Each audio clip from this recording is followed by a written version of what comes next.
Au nom du Père et du Fils et du Saint-Esprit. Amen. Christ est ressuscité. En vérité, il est ressuscité. C'est le grand cri de Pâques, le grand cri pascal poussé par tous les orthodoxes et que je suis heureux de pouvoir proclamer avec vous en ce deuxième dimanche du temps de Pâques, dimanche 18 avril. Et je voudrais méditer maintenant avec vous sur l'évangile de Saint Luc, le chapitre 24, les versets 35 à 48. En ce temps-là, les disciples qui rentraient d'Emmaüs racontaient aux 11 apôtres et à leurs compagnons ce qui s'était passé sur la route et comment le Seigneur s'était fait reconnaître par eux à la fraction du pain. Comme ils en parlaient encore, lui-même fut présent au milieu d'eux et il leur dit « La paix soit avec vous ». Saisis de frayeur et de crainte, ils croyaient voir un esprit. Jésus leur dit « Pourquoi êtes-vous bouleversés ? Et pourquoi ces pensées qui surgissent dans votre cœur ?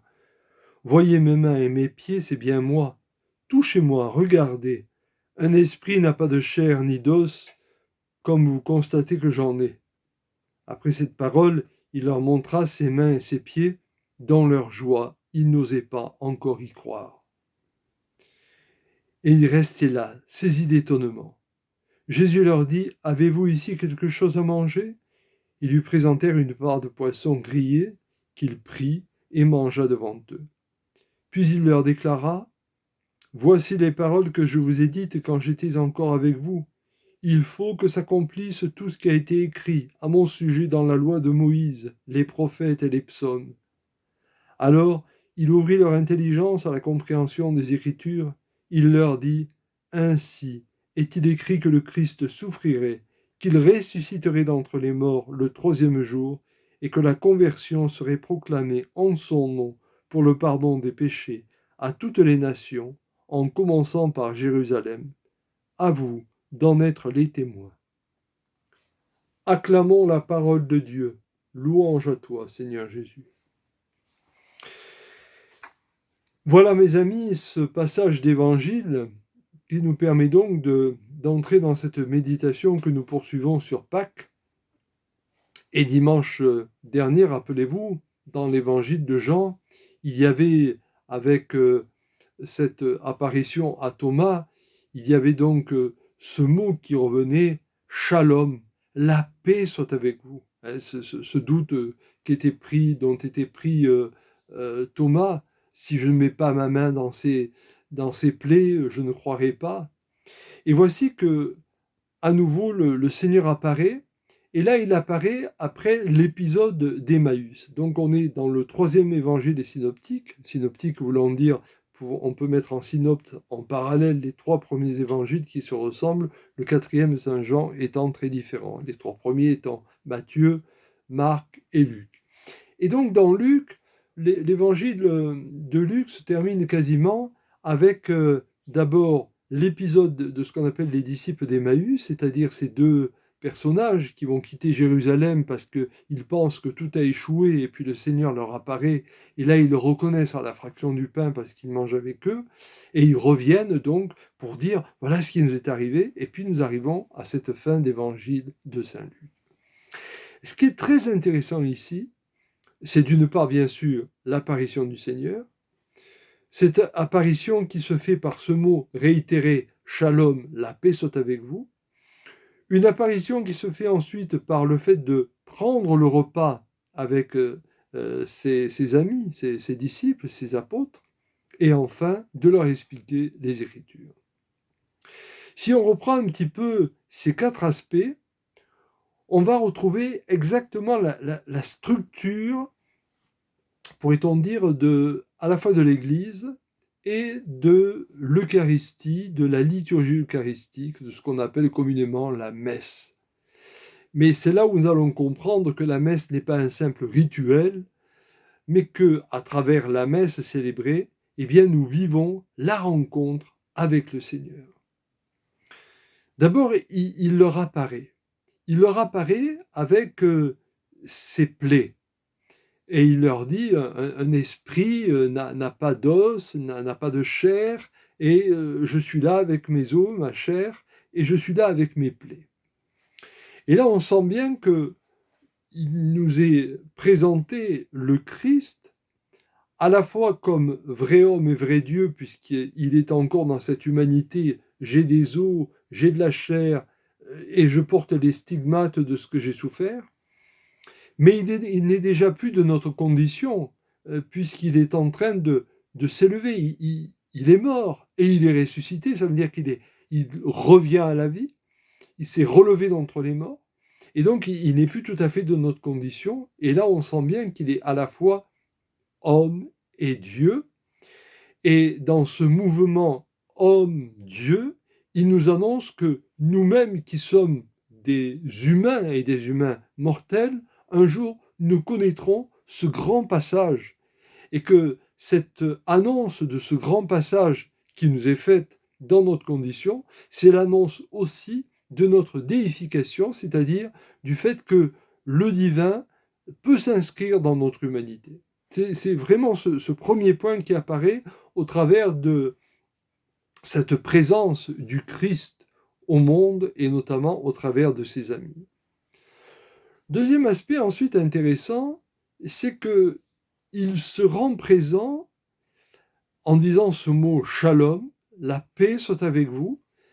Et ce shalom, nous le disions la fois dernière, cela veut dire la paix, cela veut dire aussi l'entièreté.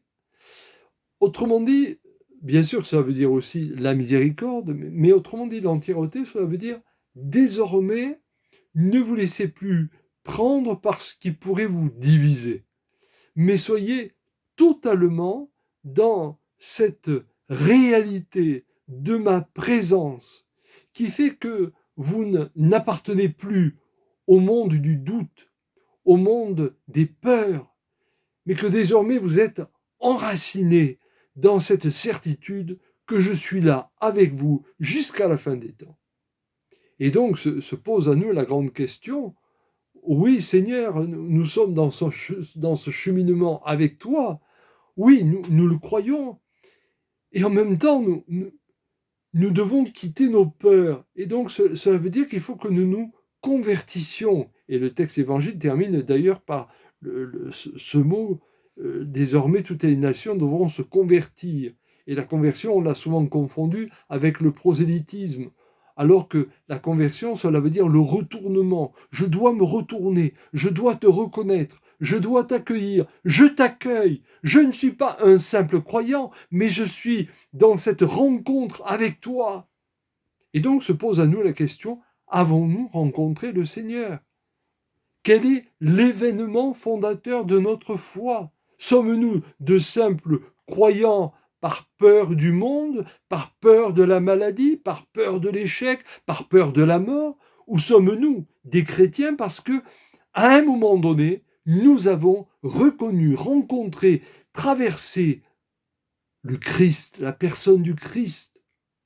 Ça peut être à l'occasion, malheureusement, d'un décès, ça peut être à l'occasion d'une fête comme un mariage, parce qu'on a rencontré l'amour, ça peut être à l'occasion de la naissance d'un enfant, ça peut être à l'occasion d'une rencontre d'une personne, peu importe. Mais à quel moment avons-nous été saisis par la personne du Christ? C'est la question que nous devons nous poser.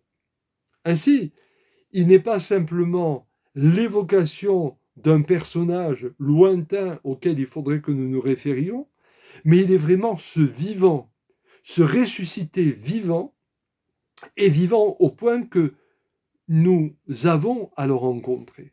Et si nous l'avons rencontré, y faire référence, en faire mémoire. Et si nous ne l'avons pas encore rencontré, eh bien nous poser la question, où puis-je le rencontrer? Comment le rencontrer? Et là alors, nous avons la dimension de l'Eucharistie qui se profile. En effet, dans ce passage d'évangile, il y a deux autres aspects intéressants que je citais dans ces 4 points. C'est d'une part le partage du repas et d'autre part l'explicitation des Écritures. Et là, on retrouve vraiment la structure de la messe. Le partage du repas, quand on parle de l'Eucharistie, c'est l'action de grâce, mais une action de grâce qui se fait au travers du pain et du vin partagés qui vont devenir le corps et le sang du Christ. Et là, cela se fait avec le poisson. Eh bien, ce partage du repas, c'est une manière de nous dire que désormais, nous pouvons rencontrer le Seigneur au point que nous pouvons communier avec lui.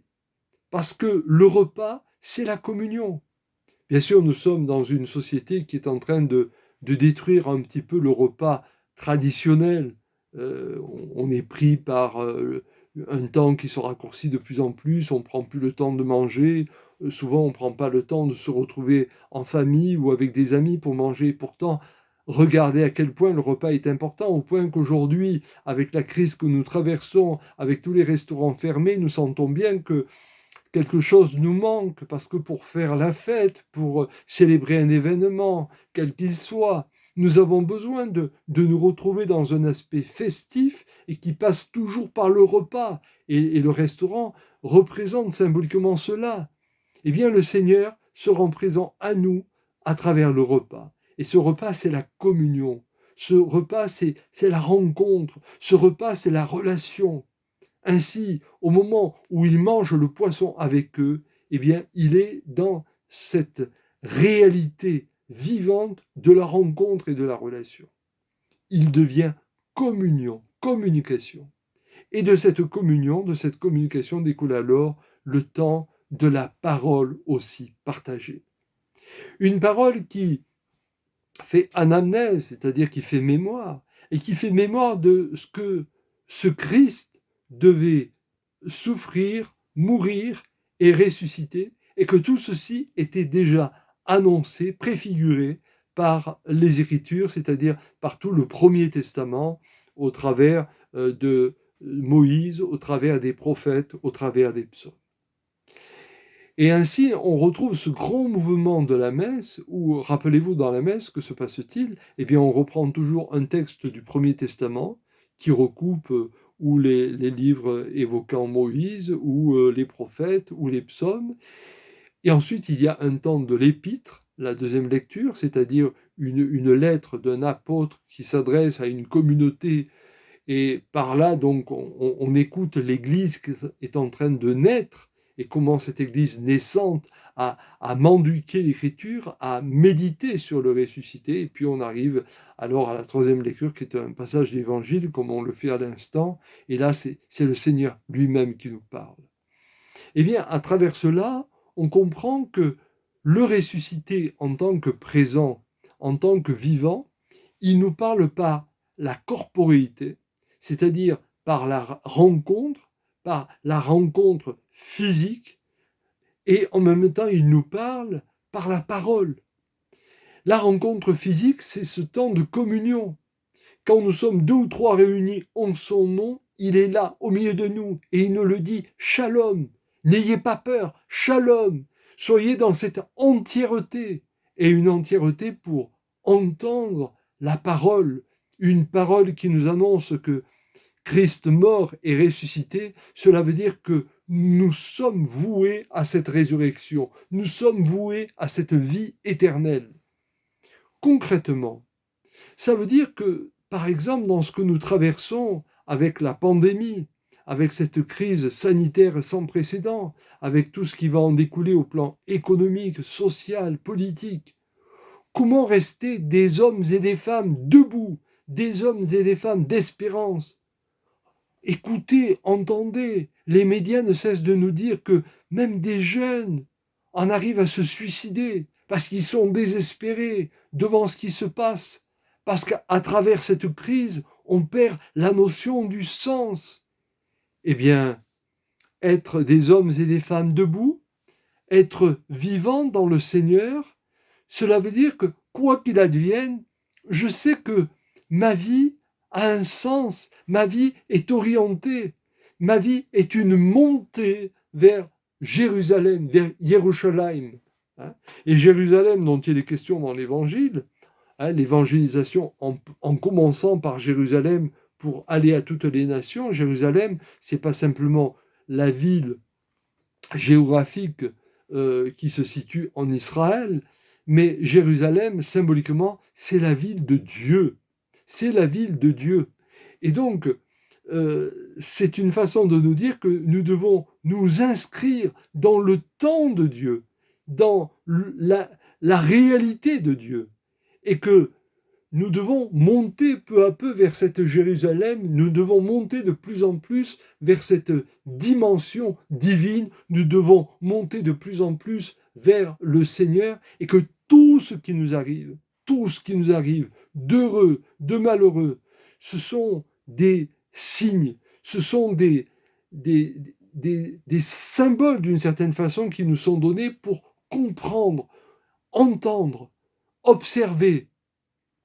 Et dans la perte d'un travail, dans la perte d'un ami, dans la perte de ma dignité, dans les moments difficiles, je dois toujours m'interroger et me dire, dans tout cela, que me dis-tu, Seigneur? Ce n'est pas toi qui me fais vivre cela, mais dans cette difficulté que je traverse, que me dis-tu?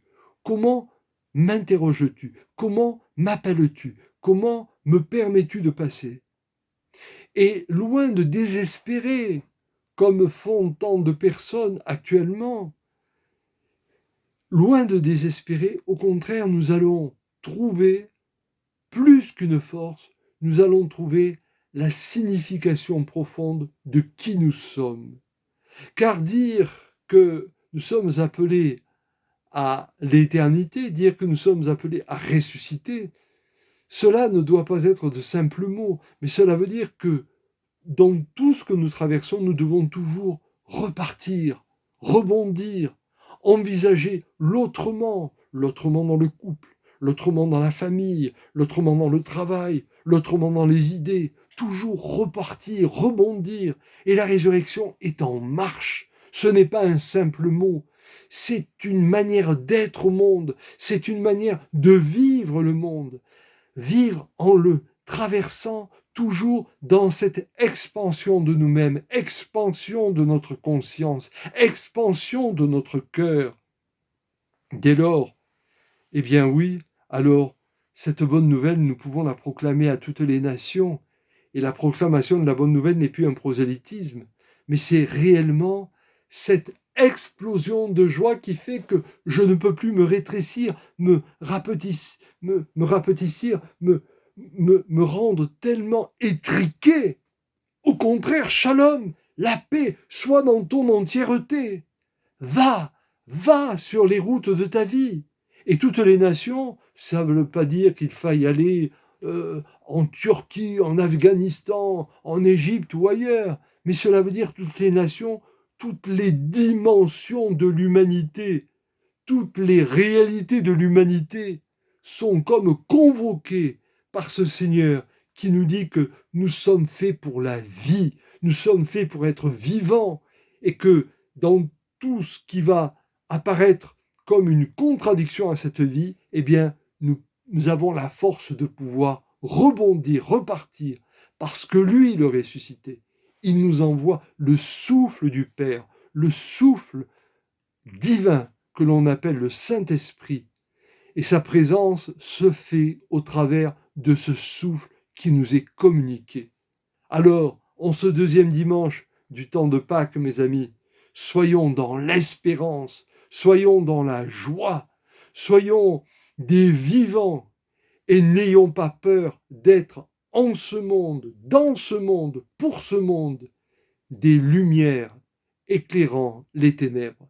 Car Christ ressuscité doit se voir sur nos visages, dans nos corps, dans nos pensées, dans nos personnes. Soyons des ressuscités pour la résurrection du monde. Alléluia.